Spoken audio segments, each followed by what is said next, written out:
அன்பு உறவுகளுக்கு வணக்கம். இவ்வளவு அநியாயம் பண்றான்லே, இவெல்லாம் என்ன கதியில போக போறானோன்னு சிலரை வேதனையோடு சிலர் சொல்லுவதை நீங்க கேட்டு இருக்கலாம். இன்றைக்கு நம்ம பார்க்க போற புனிதரும் அதே மாதிரி சொல்லி இருக்கிறார். நிறைய புத்தகம் வாசிங்க, நல்லா இருக்குன்னு சொல்லுவாங்கல்ல, ஆனா இவர் தன்னிட்ட இருந்த புத்தகத்தை அனைத்தையுமே விற்று இருக்கிறார். தினந்தோறும் காலையில் எழுந்ததுலேருந்து தூங்குறவரை இன்னைக்கு யார்கிட்ட பேசலாம், யார் மெசேஜ் பண்ணியிருக்கிறாங்கன்னு பார்க்குறோம். ஆனால் நீங்கள் கடவுளோட பேசுங்க, வேற யார்ட்டையும் பேச வேண்டியது இருந்தால் கடவுளை பற்றி மட்டுமே பேசுங்கன்னு இவர் சொல்லியிருக்கிறார். இப்படி தன்னுடைய போதனையாலும் வாழ்வாலும் திருஹ்ருதய ஆண்டவருடைய பக்திக்கான ஆன்மீக அடித்தளத்தை இவர் அமைத்து கொடுத்திருக்கிறார். யார் அந்த புனிதர்? திருஹ்ருதய ஆண்டவருடைய பக்தியை பரப்புகிறவருடைய பெயர்களை நான் இதயத்தில் வைத்திருக்கிறேன், அது ஒருபோதும் அழியாது என்று இயேசு சொல்லுகிறார். இந்த புனிதரை பற்றி இந்த காணொளியில் பார்க்க போகிற நீங்களும் சப்ஸ்கிரைப் செய்யறதோட லைக், கமெண்ட், ஷேர் செய்து திருஹ்ருதய ஆண்டவருடைய பக்தியை பிறரோடு பகிரவும் ஆசீர் பெறவும் உங்களை அன்போட கேட்டுக்கிறேன்.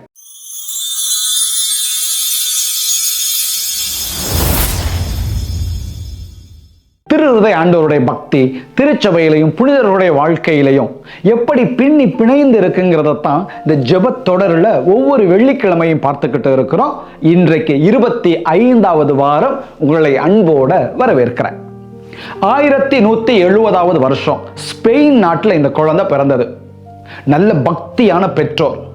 ஆன்மீகத்தை மட்டும் அந்த குழந்தைக்கு வளர்க்கல, ஒழுக்கத்தையும் அந்த குழந்தைக்கு நிறைவா ஊட்டினாங்க.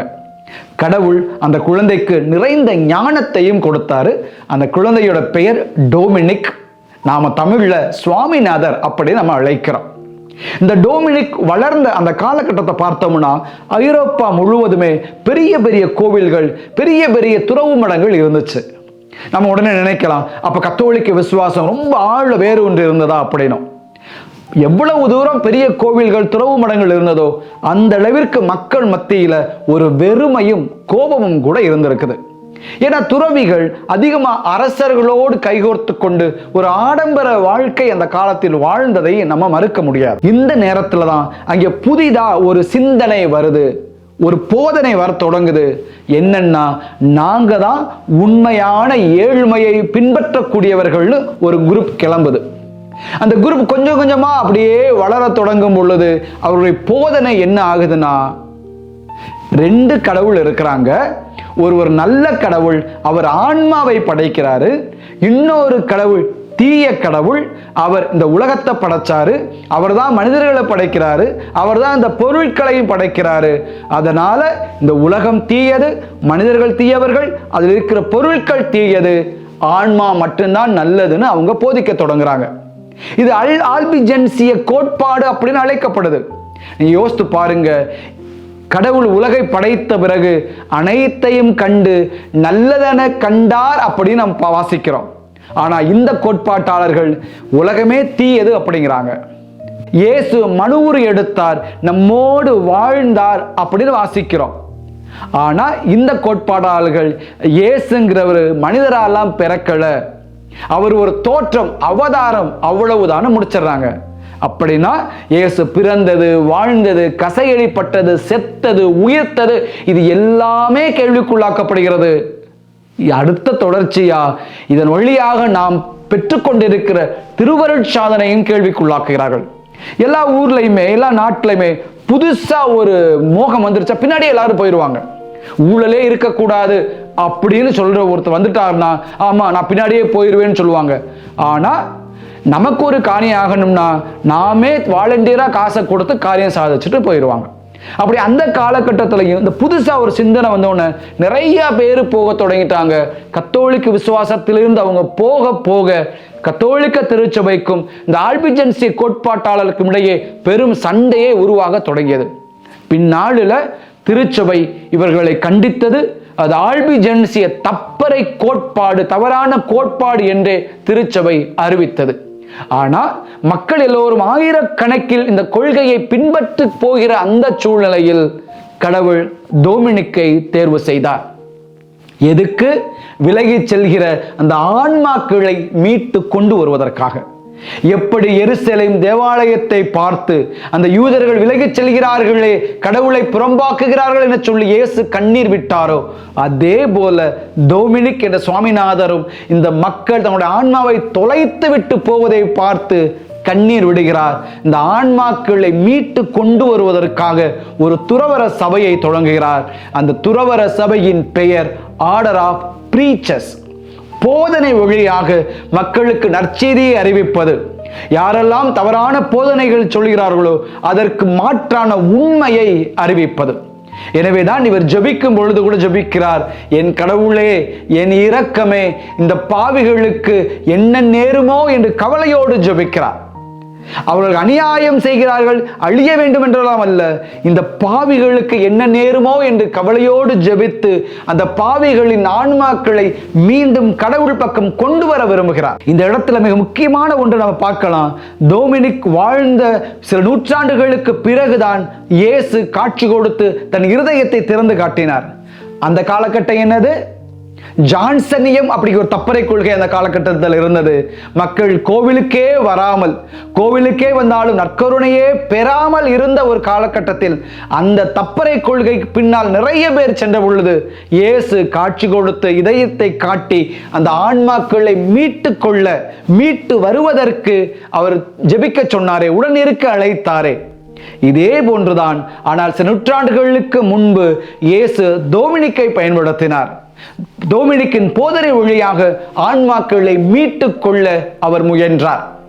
இங்கே டொமினிக் உண்மையையும் கருணையையும் தன் கையோடு கொண்டு சென்றவர். எப்படி இயேசு சமாரிய பெண்ணோடு உரையாடுகிற பொழுது அவருடைய குறைகளையும் பாவங்களையும் சுட்டி காட்டினாலும், அவளை மன்னித்து வாழ்வழிக்கும் நீர் கொடுத்தாரோ, அவளை நற்செய்தி அறிவிக்க அனுப்பினாரோ, அதே போல டொமினிக்கும் இங்கே பாவியாக அல்லது பாவமான சிந்தனையை, அந்த கோட்பாட்டை பின்னோக்கி சென்றவர்களுக்கு அவர் அவர்களை கண்டிக்கவில்லை, அவர்களை வெறுக்கவில்லை, மாறாக அவர்களோடு உரையாடினார், தொடர்ந்து பேசினார், அந்த ஆன்மாக்களை மீட்டு கொண்டு வந்தார். ஒரு நல்ல ஆயனாக, ஆடுகளுக்காக தன் உயிரையே கொடுத்து அழைப்பது போல இவர் தன்னுடைய நேரம், பொழுது அனைத்தையும் கொடுத்து மீட்டு கொண்டு வந்தார். கொஞ்சம் யோசித்து பாருங்களேன், ஒருவேளை டொமினிக்கை மட்டும் கடவுள் அந்த வேளையில் பயன்படுத்தாவிட்டால், அல்லது ஒருவேளை டொமினிக் சென்று போதித்திருக்காவிட்டால், பின்னாளில் இயேசு தன் இதயத்தையே திறந்து காட்டி இருந்தாலும் அது மனித இதயம், மனித உருபோல வருகிறது, எனவே அது பாவம் என்றுதான் மக்கள் நம்பிக்கொண்டு இருந்திருப்பார்கள்.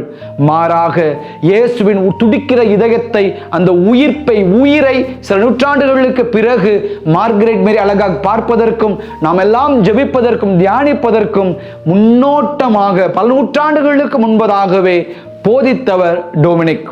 அதே போல மற்ற பல புனிதர்களைப் போலவே புனித டொமினிக்கும் இயேசுடைய திருக்காயங்களை தியானித்திருக்கிறார். திருக்காயங்கள் வழியாக இயேசுடைய அன்பை சுவைத்திருக்கிறார். இவர்தான் தன்னுடைய துறவிகளுக்கு சொல்லுகிறார், நீங்கள் அன்பில் நிலைத்திருங்கள், தாழ்ச்சியை கடைபிடியுங்கள், ஏழ்மையை விரும்பி தேடுங்கள். நம்ம ஏழ்மையாக இருக்கிறோமே என சொல்லி திருமணமானவர்களும் புலம்புகிறார்கள், துறவியர்களும் புலம்புவது உண்டு. ஆனால் ஏழ்மையை விரும்பி தேடுங்கள் என்று சொல்கிறார். சுவாமிநாதர் சபையின் தொடக்க காலத்தை பார்த்தோம் என்றால் அவர்கள் எந்த போக்குவரத்து சாதனங்களையும் பயன்படுத்தக்கூடாது என்று வாழ்ந்தவர்கள். குதிரையில் ஏற மாட்டார்கள், வேறு எந்த வசதியையும் பயன்படுத்த மாட்டார்கள். நடந்தே நற்செய்தி அறிவித்தவர்கள். காடு, மலை, வயல் எல்லாம் நடந்து நற்செய்தி அறிவித்தவர்கள். நாள் முழுவதும் நற்செய்தி அறிவித்து இந்த பிரிவினை கருத்துக்குள்ள உள்ளவர்களோடு கருத்துக்களை பகிர்ந்து அவர்களை மனந்திருந்த வைத்துவிட்டு, அல்லது சில பகுதிகளில் எதிர்ப்புகளை சந்தித்து விட்டு திரும்பி வந்து இரவிலே ஜெபிக்க சென்றவர் டொமினிக். எனவேதான் டொமினிக்குடைய வரலாற்றை தொடக்க கட்டத்தில் எழுதி வைத்திருக்கிற ஜோர்டன் சொல்லுகிறார், இவர் திரும்பி வந்தவுடன் முதல் வேளையாக ஜெபிக்கத்தான் செல்வார். இயேசுவை பற்றி வாசிக்கிற பொழுது கூட நற்செய்தியில் வாசிக்கிறோமே, நாள் முழுவதும் அவர் நற்செய்தியை அறிவித்து விட்டு தனியாக ஜெபிக்க சென்றார் என சொல்லி அதை டொமினிக்கும் வாழ்ந்திருக்கிறார். மேலுமாய் அவருடைய விருது வாக்கே எப்படி இருக்கிறது என்றால், ஆழ்ந்து ஜெபம் செய்யவும் அதன் பலனை பிறரோடு பகிர்ந்து கொள்ளவும் என்றுதான் எடுத்திருக்கிறார். எனவே ஜெபத்திலே தன்னை அதீதமாக அர்ப்பணித்துக் கொண்டவர். இன்னொன்று மிக முக்கியமானது, இவர் ஜெபிக்கும் பொழுது எளிதாக அழுது விடுவார். கண்ணீர் விடுதல் என்பது பலவீனம் அல்ல, மாறாக இயேசுவை அதீதமாக தியானிக்கிற பொழுது நம்ம அறியாமல் கண்ணீர் வந்துவிடும். நம்முடைய குற்றங்கள் அங்கே வெளிப்பட்டு அல்லது நாம் செய்த குறைகள் வெளிப்பட்டு கண்ணீர் வந்துவிடும். ஒரு சிலர் சொல்லுவார்கள், ஃபாதர் பிலிப்பைன்ஸ்ல அந்த பிஷப் பூச வச்சாலே கண்ணு கலங்கிடுறாரே அப்படின்னு. நான் சொல்லுவேன், நீ இங்கேருந்து பார்க்கறதுனால அந்த ஒருவர் மட்டும் தெரிகிறாரு. ஆனால் பிலிப்பைன்ஸ்ல குருக்களோ அல்லது ஆயரோ மறையுறை வைக்கும் பொழுது அந்த கண்ணு கலங்குறதுங்கிறது ரொம்ப யதார்த்தமானது. அதே போல பாவ சங்கீர்த்தனத்துக்கு வருகிற பொழுதும் மிக யதார்த்தமாக உடனடியாக அப்படியே கண் கலங்கி அழுது விடுவார்கள்.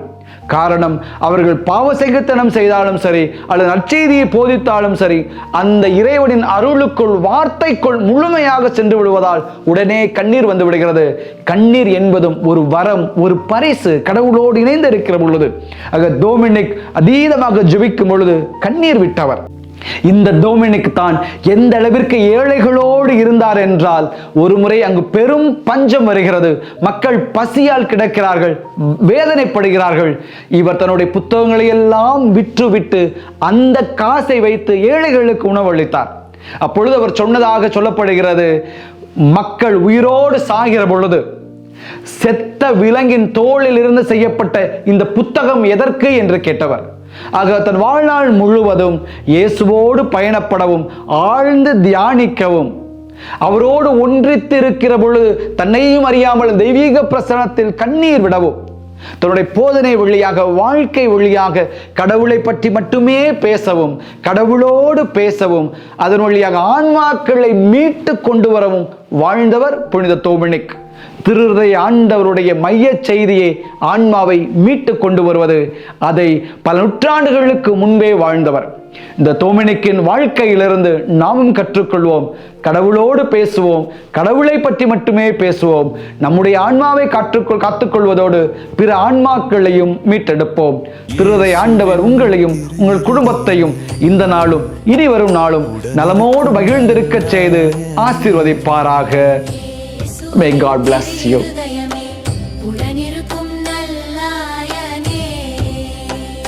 அன்பு நிறைந்த உன் இதயத்தை காயப்படுத்திய நான் பாடுகிறேன், மனமுருகி தேடுகிறேன்.